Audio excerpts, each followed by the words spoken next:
Now we had an interesting voice speak to us, Safir Anand. He's a strategist and investor, and he's just come out with a very recent note talking about a collaborative push, and then gave us his views on where India stands, the opportunities in the new market, the growth of digitization, etc.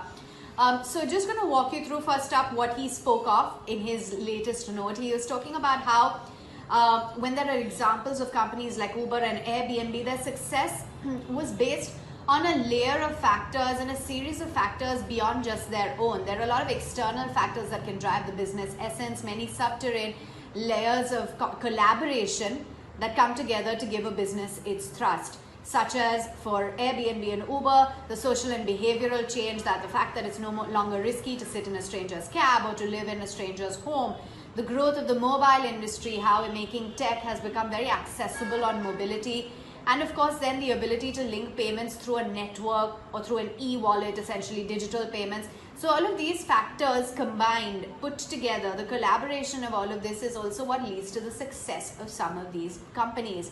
And he believes that India too is at the cusp of something very mammoth, but that will be through a collaborative process. We'll get a huge boost from the digital thrust, the low taxation rates for startups, greater penetration of mobiles, e-transitions, all of this will aid growth.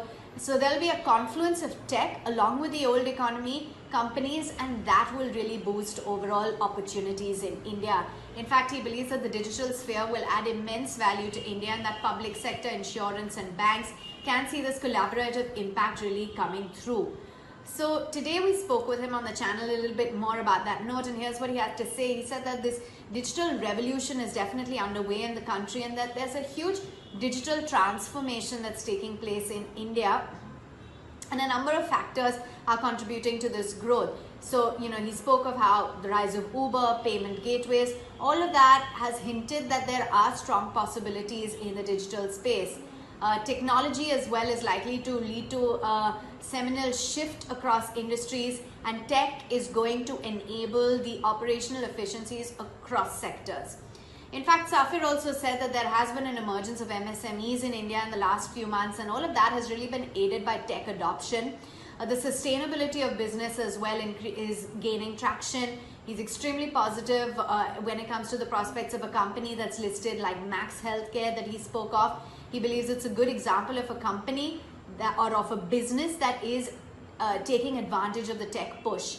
And he believes that going forward, technology is going to cause a huge positive shift in healthcare. There are emerging trends in AI, nanotech, batteries, etc. Not every pattern that currently arises out of COVID is likely to sustain. But yes, digital transactions are changing the paradigm of the payments business as well, and that's where the opportunity lies.